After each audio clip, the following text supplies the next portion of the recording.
Okay, so I just got the notification on my screen that we are live, so I'll go ahead and call to order this meeting of the Lynn Benton Lincoln Education Service District Board of Directors on September 16th, 2025. Welcome, everybody. I will introduce myself first, and then we can introduce ourselves going around the table, starting with the far side by the window. So I'm Amy Vetter. I am the board director of Zone 5, and my pronouns are she, her. Cybersecurity. Brock Luer, Executive Financial Officer.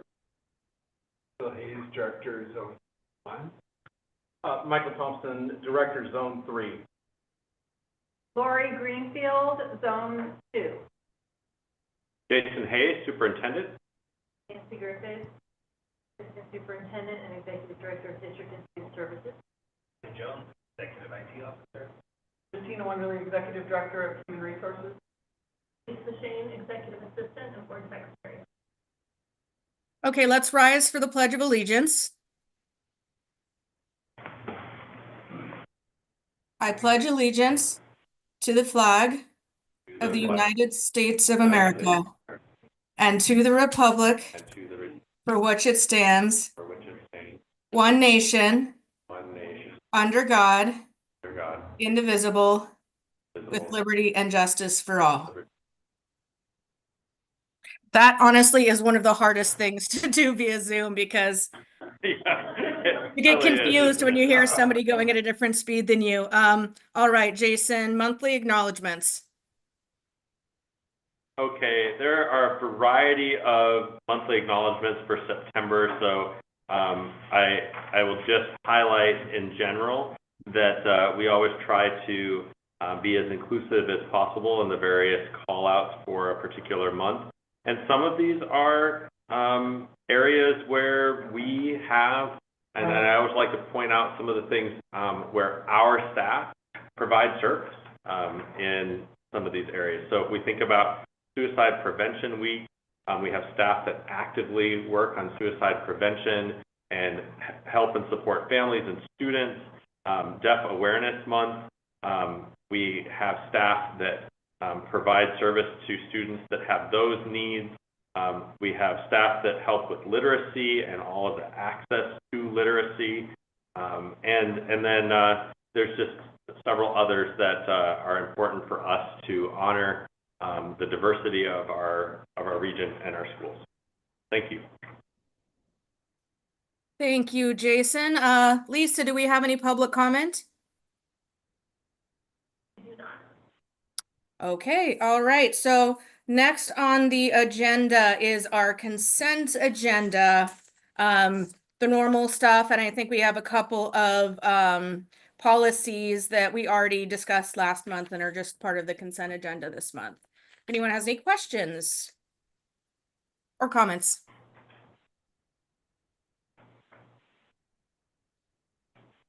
Doesn't look like it.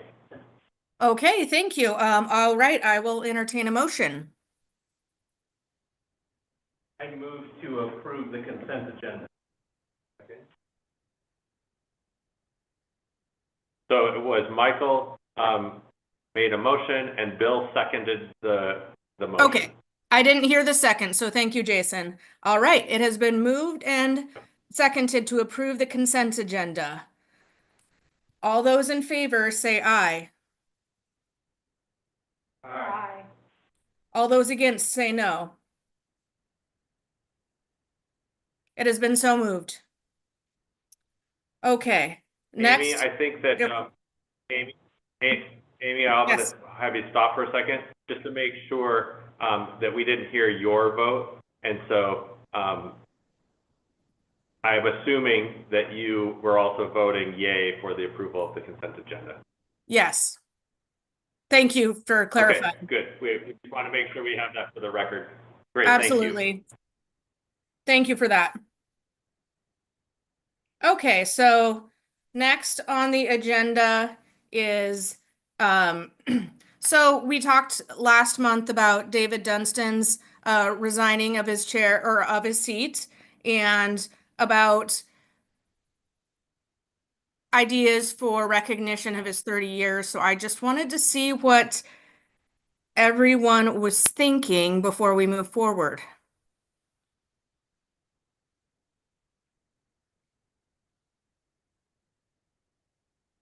Are there thoughts on if we would like to do some special recognition for years of service, especially with such a large number of years of service? He had just completed his 30th year on the board.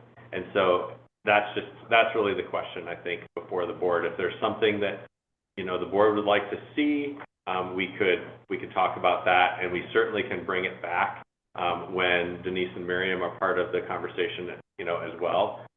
The other suggestion that I might throw out that we could certainly do as well is if you wanted to have a larger discussion about it, and as you think about it, we could put it into the retreat agenda where we would actually have, when we just have more time that's more flexible as well. Just a little bit process. You know, 30 years is remarkable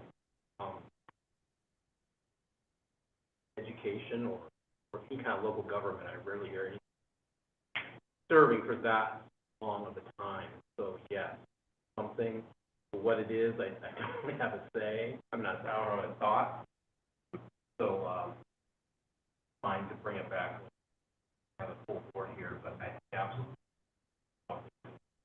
acknowledge that part. I agree. I didn't get to know him, as you folks got to him, so it'd be interesting to hear inside or outside this meeting what he was like, and if there's somebody in his community that might give a special gift or something he would appreciate as a treasurer. I don't know who that would be either. Yeah, that's a good question. Oh, sorry, I didn't. Actually have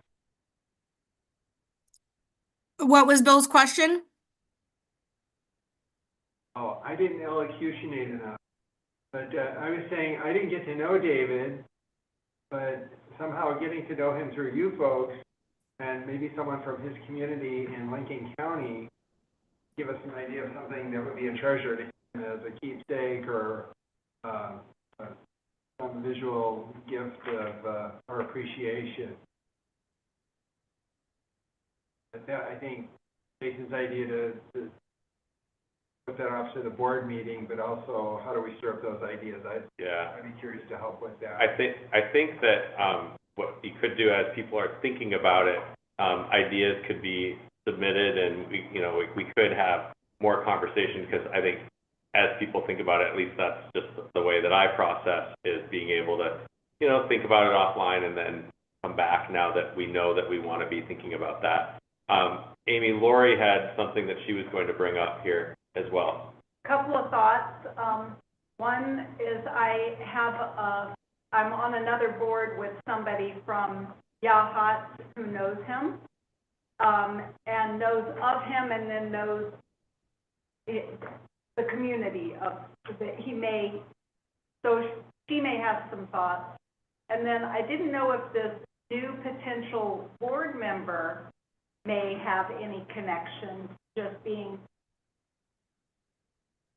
He might, yeah. And that could be something that Lisa could talk to the new potential board member, Eddie, about that as well. Yeah.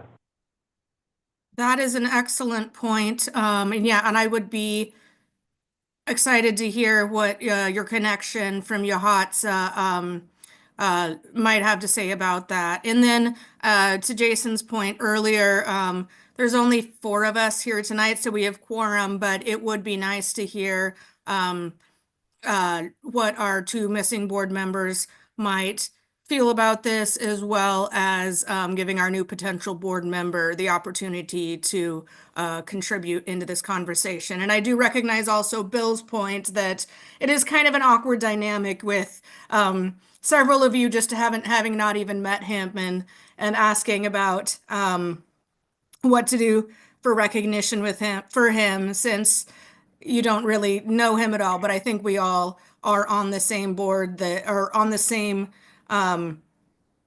on the same wavelength as far as 30 years is pretty amazing as far as board service goes, and we all want to do something.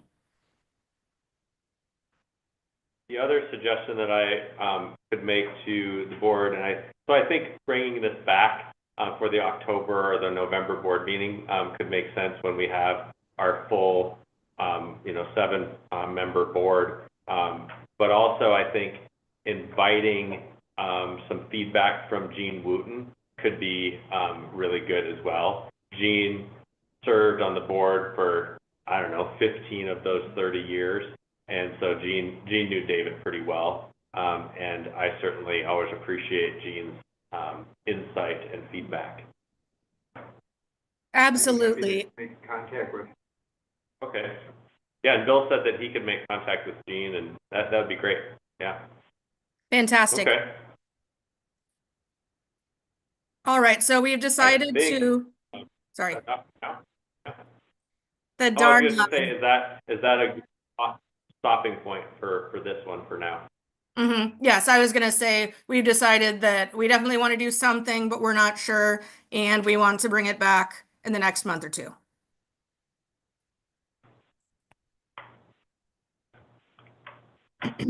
All right. Sounds great.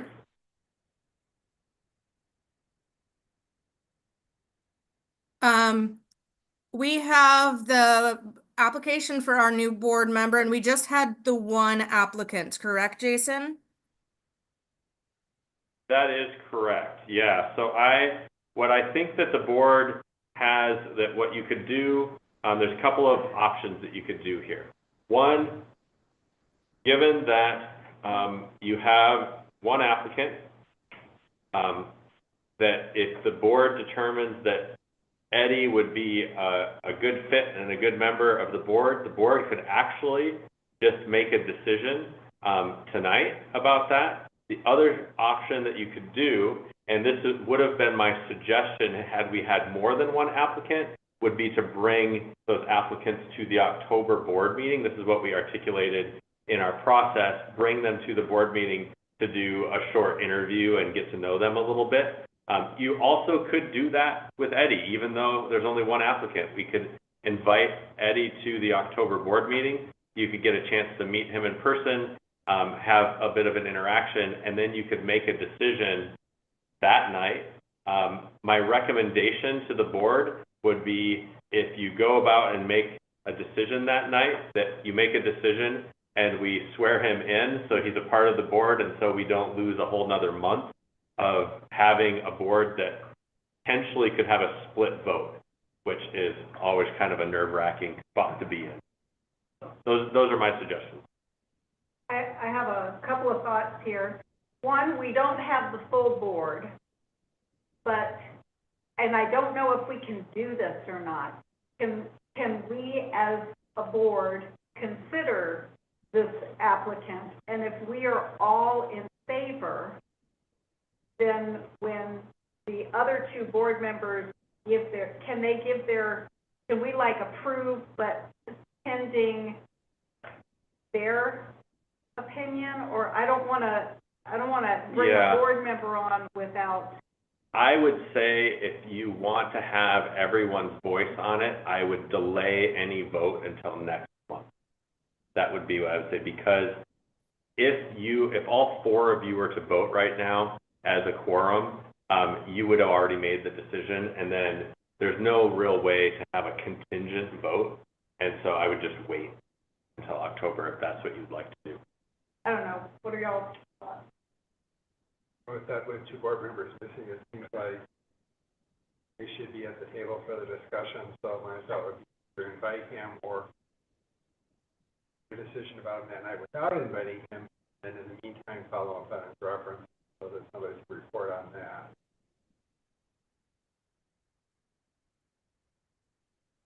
The following up on references, one part that I didn't think about, I think, is what we have before us and understanding, put it out there. And but when we got back, it wasn't just anybody. It was someone with some significant experience. I'm fine with saying okay tonight, but I'm not going to push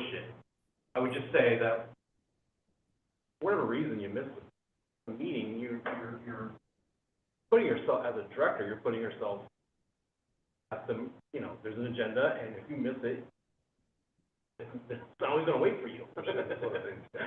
I would say that. But however, this is not, you know, I like the idea of him coming to, the October meeting and set up a time to go through the process of an interview like we would have anyway, and give him a chance to talk about himself and, have the vote then, assuming we're all here, but we may not all be here that one either.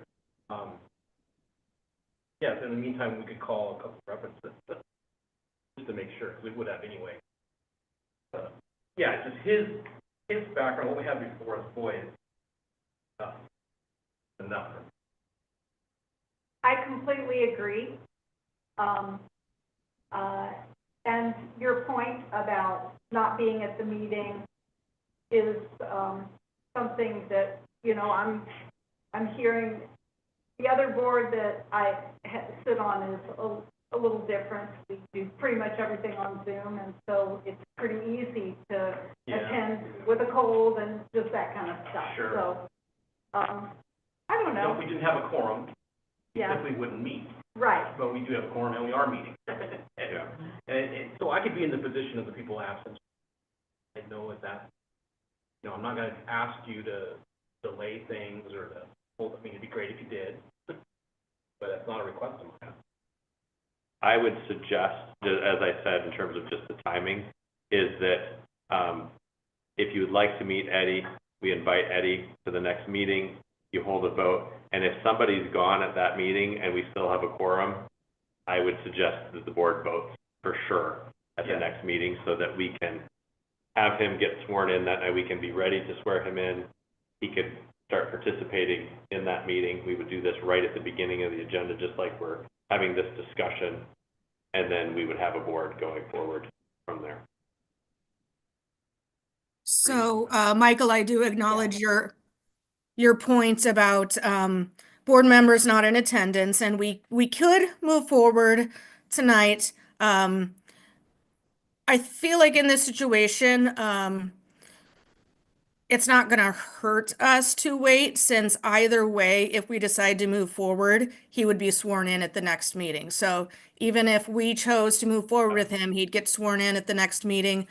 We can also, before we do that, if we decide to wait, we can we can have that conversation time with him, since we'll invite him to be there. And then that would give the other two members an opportunity to give their opinions, ask questions. And then what I'm saying is we won't lose much time, in my opinion, by not making a decision tonight. But we can go however we feel is right. I think, Amy, your point is exactly where my mind is at.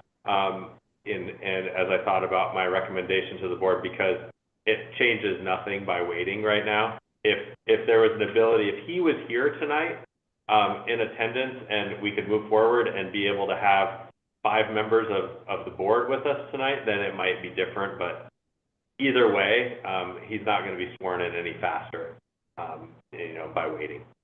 I think that's a really good point you made. So, is everyone, Lori, Michael, Bill, are we comfortable with waiting, since it won't really make a difference about when he would get sworn in? Yes, sure. Yes. That was from Okay. everybody, yes. Fantastic, thank you. I just wanted to make sure we were all on the same board about that. All right. And then the next thing on the agenda is just board director reports. So if you all have anything going on in your community, anything specific that you would like to share.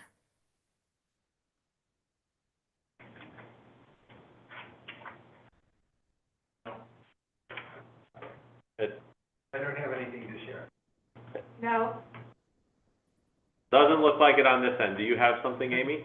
I will just share briefly. I'm kind of at the unique situation where my day job and my ESD job kind of intersect. And so I was at I was at an IEP meeting yesterday where there was a couple of the ESD employees. So it's just kind of interesting to, with my feet on the ground in schools, to see how the school or the district staff and the ESD staff work together to support children. So that's all. That's really neat. I'm glad you got a chance to see that. Yeah. All right. So everyone's favorite topic, policy. So it looks like Nancy, you are up for the two, and if I'm not mistaken, these are just small tweaks to what had been in there, correct? Or what our current policies had been. Yeah, they are very small. And in fact, we literally just did the graduation on last spring. And all they have done, and I don't on the note. Page 31. Thank you. Because my glasses aren't on. All they have done is added extended diplomas to the graduation requirement.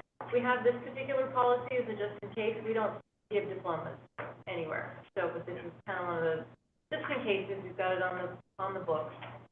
And then the next one is directory information. It's the same thing. This is another one of those just in case policies. And they added just some different information that can be included in a student directory. Photographs, field of study, their participation in sports and activities, and weight and height for their athletic team. So, so anyway, they just added a couple of things that can be in students. Correct. So that's all that is. I suspect we won't have a lot of weights and heights for our athletic teams being released to the public. You are correct. The way Nancy put it is perfect. These are really a just in case. There actually is zero applicability, and I would imagine zero applicability going forward, but we have to have them. They're required policies. All right. Thank you, Nancy. Appreciate it. All right, we're going to move on to our next favorite topic, which is money. Board financials, Rocco.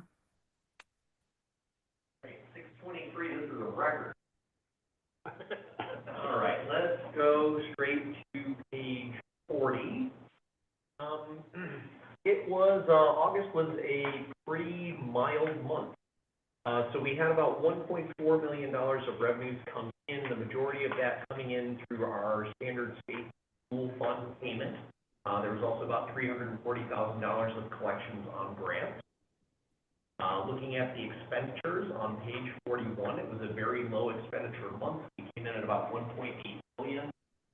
There's really two things that are contributing to that. The main factor is August. We have lots of staff who are not on during August, so we don't record salaries for a very large portion of our staff during the month. And our IT team was way too good at getting all of their expenditures in July. So normally we have this kind of split between July and August as we do the month up. We didn't see a whole lot coming through from that either, so we only had about $1.8 million of expenditures. I promise you that number is going to grow by the time September comes around. Looking at further things on here, cash balance, so we can look at very briefly at the bottom of page 42, and we're going to see that $25.6 million cash balance.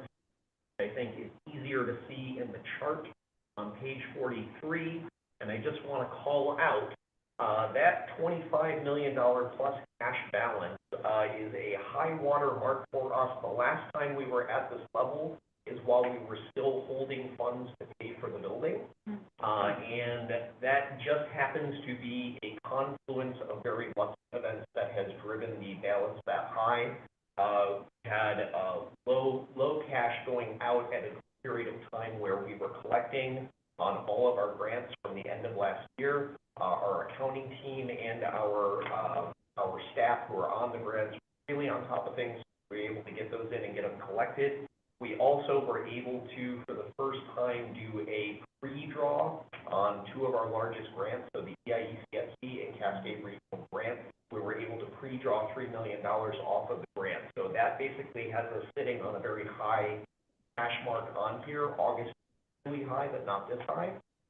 It's a wonderful thing. We'll collect interest on it in the meantime, but this is also something to plant in your mind that you're going to see this balance start drifting down, kind of pre-collected, and that's going to go out. My guess is the balance is going to continue to drift down until December, at which point in time our tax will come in and we'll get another spike up. And I will just add, I'm going to jump in here, Rocco. I'll just add that there are times when we get frustrated with Oregon Department of Education, and certainly I am not shy of sharing my frustrations at times. However, this is one of those times when there was lots of feedback and a lot of conversation with ODE this last spring with ESD superintendents, and they really listened to our feedback, and then they delivered on changing how they did this. So the fact that they are fronting money just like they do to school districts, and then reconciling and after the fact actually put this cash out in front. This was after a more than a year ago where we waited 10 months to receive any money. And so this is a really different thing. So kudos to ODE for, following through on a promise to make this different. So it's a really interesting, different dynamic than what we've had in the last 2 years. Yep, I like it. Hopefully it sticks. Yeah. Any questions from anyone on financials for August? Yeah, I was very confused when I looked at it at first, and then I'm like, oh yes, this was a summer month. Because I was like, they're both lower than normal.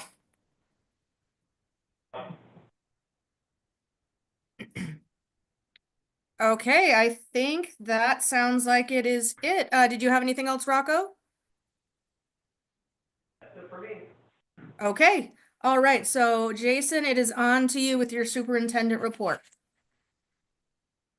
Okay, thank you, Amy. So I'm going to just walk through and just give you an opportunity to ask any questions about a few different documents in here. So every September, we go through and we talk a little bit about our strategic planning.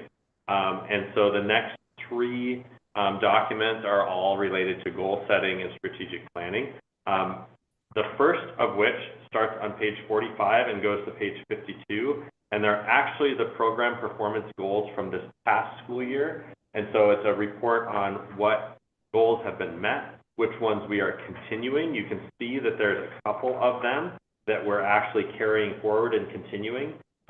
It is important for me to note to the board that I actually encourage our leaders to write realistic goals, that if it's actually a 2-year goal, then let's not create a contrived goal for just one school year. If it really does take 2 years to complete a goal, then let's have it be a 2-year goal, in which case that they would note that it's a goal that continues into the future.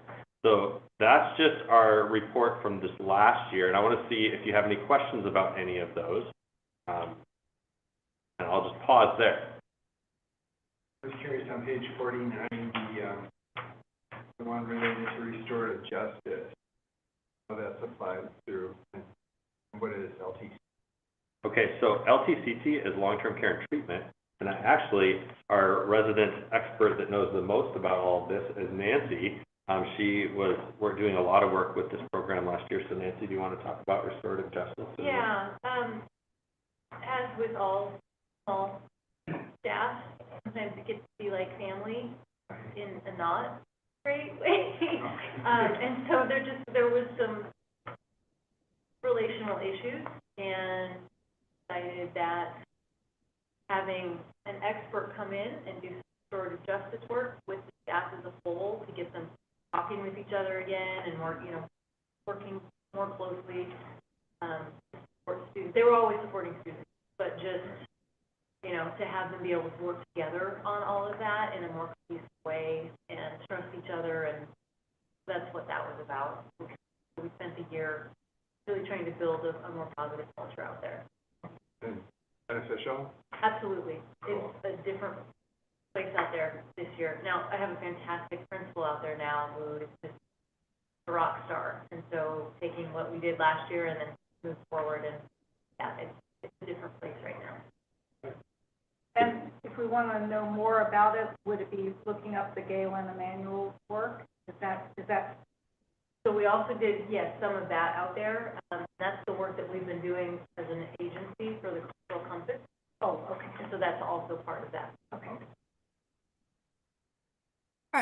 Yeah, it's really some excellent work that's been done out there, and has few things up. You know, we had some challenges with leadership and not having consistent leadership where we had some transitions, and so it's really, we're queued up in a much better way for the staff to be supported. So really exciting. Sorry, Amy, I think I cut you off.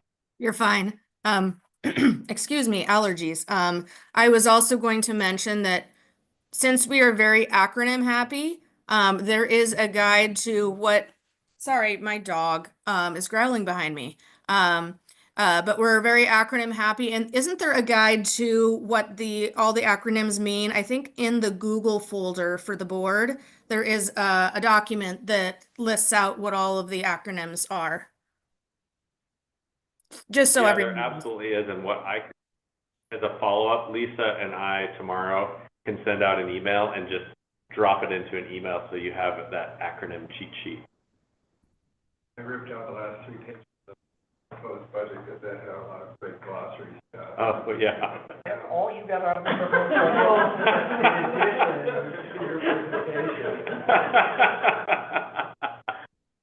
That's great.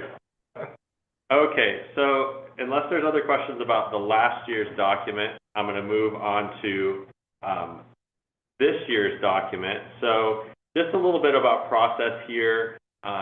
We do some strategic planning. The last couple of years, we've put the strategic planning in place during the retreat in February. It allows for the board to set a direction for us, knowing that it's in the right time for us to be able to go into the spring and plan. In the past, the board had met in August, and honestly, it was too late. It was after the fact that our administrators and our team has to do all of this well before August. And so we have some of the planning that goes in place. I know the direction from the board that allows me then to work with the administration team during a planning retreat in the spring for one day that we do, and then we follow up with another retreat. This year we did it in like the 3rd week of July is when it was.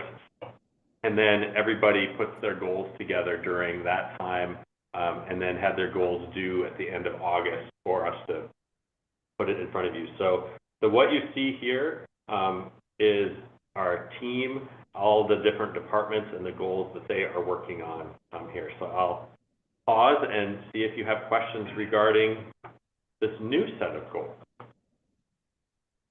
some of which are a continuation from last year, and some of them are new.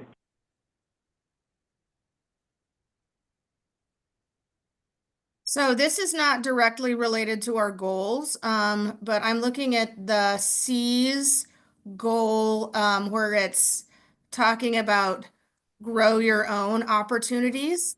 We do not do we still have the grow your own? I thought that the state wasn't providing funding for that anymore. That is a really good question, Amy.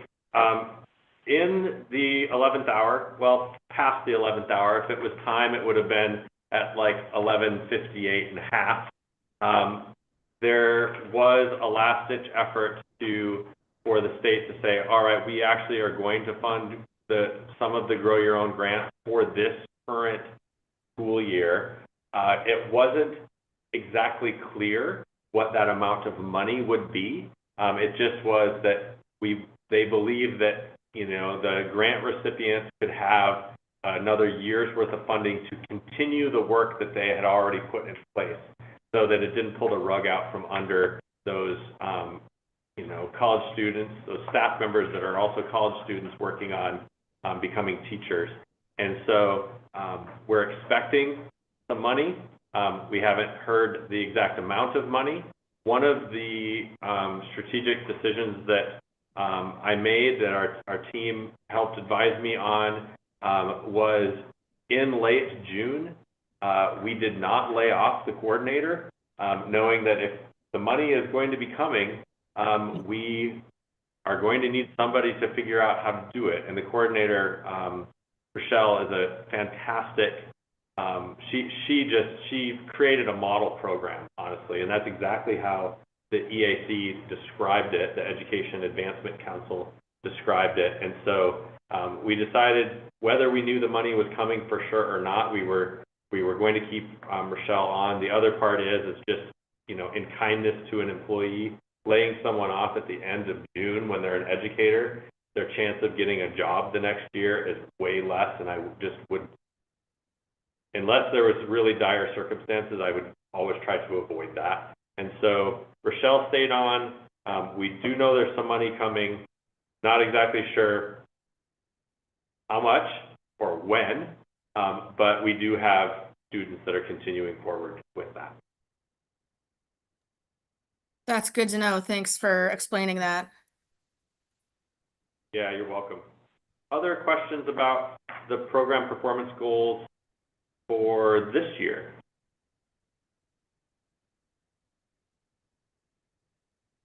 Okay, so moving on then, if I go to, and this is one where I will say in terms of format, if it's helpful to you, and we can bring this back so you have a paper copy of this for the future, if this is too small. But starting on page 61, we actually have our task document, and so our strategic plan, tasks, and activities. When administrators write goals, then they think about, okay, that's the goal, but then what are the certain activities or tasks in order to accomplish the goals? And we organize this in a Gantt chart that shows when something starts, when it's ongoing. So the start is green, the green box for the month, ongoing is blue. We have milestones as yellow. The milestone is an important piece because what this triggers for us in terms of process is that Lisa actually pulls every month, if there is one of the boxes that's marked yellow, she will pull that, create a table for administrators to fill in and do a check-in. And then that becomes part of your information only section of your agenda. So you get to see the check-ins about these particular milestones. And then if something is completed, we put a red box. Some things just go on into the future and we don't have a red box shown here. But this Gantt chart is one of these documents that you come into an organization, and sometimes you come in as a leader in an organization, you think, oh, I am going to make these changes. I think that there could be a tweak here and there or wherever that can improve things. And then there's sometimes you come into an organization and you're like, dang, I wish I would have thought of that. This is one of those, I wish I would have thought of that. It's actually a really cool document and it's really great, and we're continuing forward. If you want a bigger version so it's easier to read, Lisa and I can print you a bigger version, but I'll just invite you to ask any questions that you have about this. You will see that there are some of these that have your group on them as a task, and it's something that I help the board do. So, and a lot of these things are actually done through the work groups, and when we work on things through the work groups. And then there's some that are about communication. So, going out to visit our component district board meetings and things like that. So I'll pause and see if you have any questions about this document.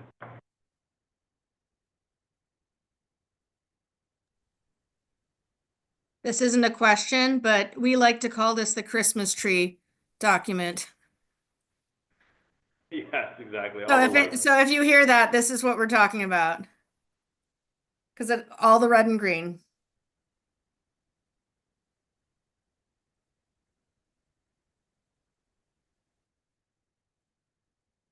Would you all like a copy on 11 by 17 that you could have, folded in half and be able to keep track of for the future? That'd be easier to have it in bigger, or is this fine like this? Is there any of you reading about it? Oh, I didn't mean to. No, I'm messing with it. Yeah, okay. I was just so excited with this document, and I really thought it was quite useful.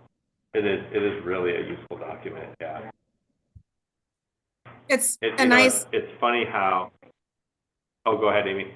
it's a nice visualization. So it's one thing like knowing about the goals, but seeing the progress and what's supposed to be where at what time. It's a nice visualization.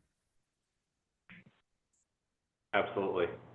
Yeah, this is where I've seen these in action in other parts of my my professional life. I've mostly been with the construction projects. The construction industry uses Gantt charts all the time, and the level of detail that they have is incredible. It's a good format. Okay, so those are, if you ever have any questions about this, this is really, you know, there's no requirement for a motion or anything with these. This is just you having an opportunity to give feedback, ask questions. If you have questions that come up offline, by all means, let me know. One thing that I will do, if you email me a question or you ask a question, you know, via phone, I will probably, so don't be surprised, but my practice would be to take that question. So if Bill asks me a question, I'll take that question, I'll answer Bill, and I'll put it in an email and I'll send it out to the entire board so that everybody gets a chance to know what question got asked, and it can help, you know, your understanding and learning even when somebody else asks a question. It's not considered discussion, it's just information passing, and so that doesn't, you know, create a serial meeting or anything like that, but it is a practice I do. Okay. So the next document in my report is one that, there's a lot of pages to this, and it's this OSBA/COSA. It was a joint legislative report that was created in early August. And this is one where really I just wanted you to be aware of some of the things that we have, you know, some of the new legislation that has come out. There are a variety of bills that are related to ESDs. There are a lot that are not, but just kind of know this is what I'm tracking right now. This is what our team is tracking, depending on what it is. So, you know, for example, Christina has been in some of her meetings that are done with HR directors and attorneys that they're going through as the rules are being written. We are tracking as these come down, so that we make sure that we're in alignment with the new laws, the new expectations. And so I just wanted you to be aware there's nothing really for us to discuss right now unless you have any questions after reading it. You know, and if you need to help you sleep later, you can hang on to it and put it at your, you know, bedside table, and you can reread it, you know. So I'd have to say that I read it fully once, and then I started to read it again, and I also dropped it into AI and had it give me a summary, you know. So anyway, I'll pause and see if you have any questions. I like the AI summary idea because looking at the size of this document it's daunting. Yeah. I have a question. I see that there's, that you've categorized them like operations, finance, et cetera. Did y'all do that? No, that was actually COSA. COSA and OSBA did that. Yeah, I saw some different colors, which made me wonder, like, some of them are in red, and I didn't know if that meant, like, this is an important one to consider, because they, like, Yeah. I don't know. I don't recall if the coloring made what the coloring meant. It might be in the beginning. I don't remember offhand. Okay. Yeah. There's certainly ones I would say hang on to this as things come up and as we learn more. It's very possible. What I will do process-wise, if there's something that we learn, let's say it's an HR thing, I would have Christina put that into her HR report so that there's something new that's there that the board needs to be aware of. If it's something in general that's not specific to one of our executives that they're doing, then I might talk about it. There's always a delay, and this is the other part of the process with this, is that there's always a delay with OSBA. They wait until the rules are written for things, and then OSBA policy attorneys get a hold of the rules, and then they will update policies and write policies. So this last policy update, they usually do policy updates quarterly, only had the 2 that we just did, and they were really minimal. After a full session like this, usually about 6 months after a full session, so it'll probably be the policy update in January, February, we'll probably have a whole bunch of new policies for us to look at and update because the OSBA attorneys will have had a chance to see the rules and get caught up. So it takes months. Yeah, and then we'll spend 3, 4, 5 months changing policies based on that. I figured out the color coding. Oh, did you? I just, for some reason, I thought I saw an operations that was red, which was a different color, but they're color coded just in the index by subject. Oh, okay. I thought there was an anomaly for one of them. Oh, I see, like programs is in red and personnel. Yeah. Maybe that's purple. I have a hard time between purple and blue myself, so, yeah. Speaking of Okay, legislative, so that, sorry, oh, go ahead, Amy, sorry. I was The just going to delay. mention, yeah, I know. Yeah, it keeps catching me, that delay. But anyways, on the topic of legislative report, OSBA has a legislative road show. They go around to the different areas, and so we host our local one for our member districts. And so that is on Tuesday, October 23rd from 6 to 9 p.m. And it's in these our conference rooms. We're in one of them, or you guys are in one of them right now. But we open up all of the conference rooms and host it for everyone from all of the boards and like the superintendents of the districts in our region.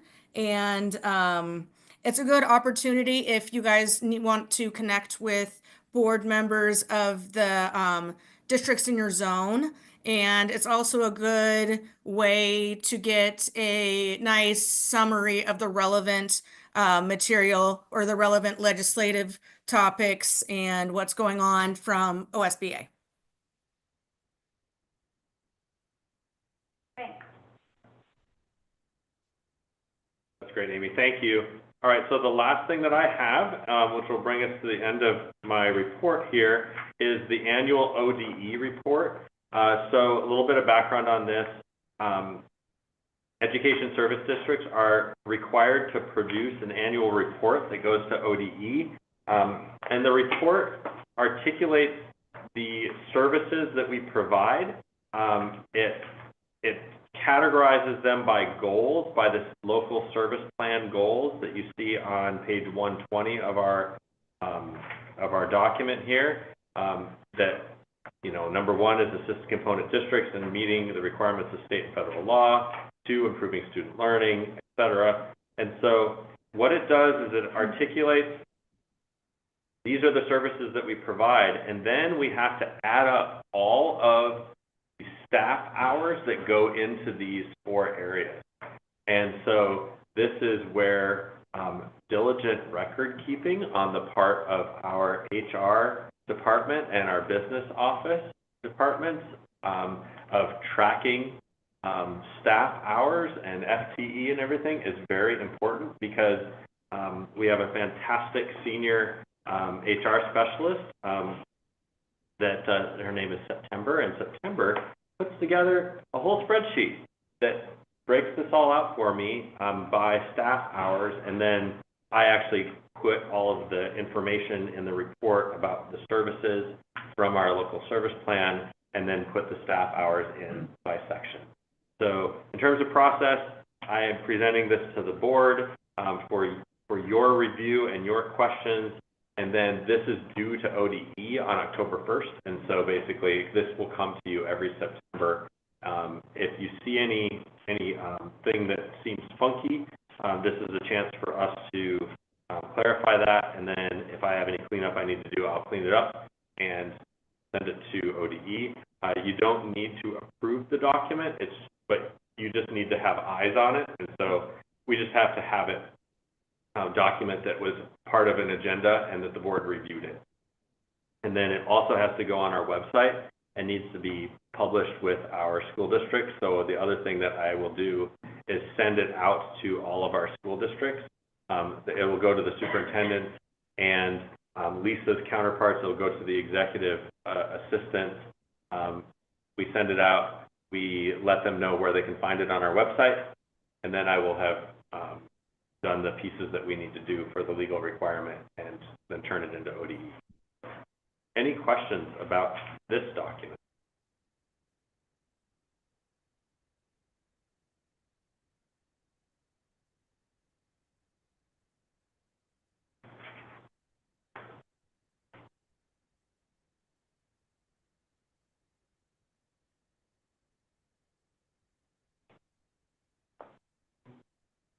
Just a quick question. Yeah. For services that are contracted, does that apply to our contracted staff members? Steve mentioned last, is that part of the people we contract with that are? What it would be is that the column that says ESD offers at no cost would be services that are part of our tier 1 services and or our grants, where we receive a grant and then we just provide to our component districts. The contracted services are things that we essentially sell to, whether it be our component districts or in some cases our non-component districts would buy those services from us. Tier 2. So that would be tier 2. Exactly. Yep. You are right on with that. You're welcome.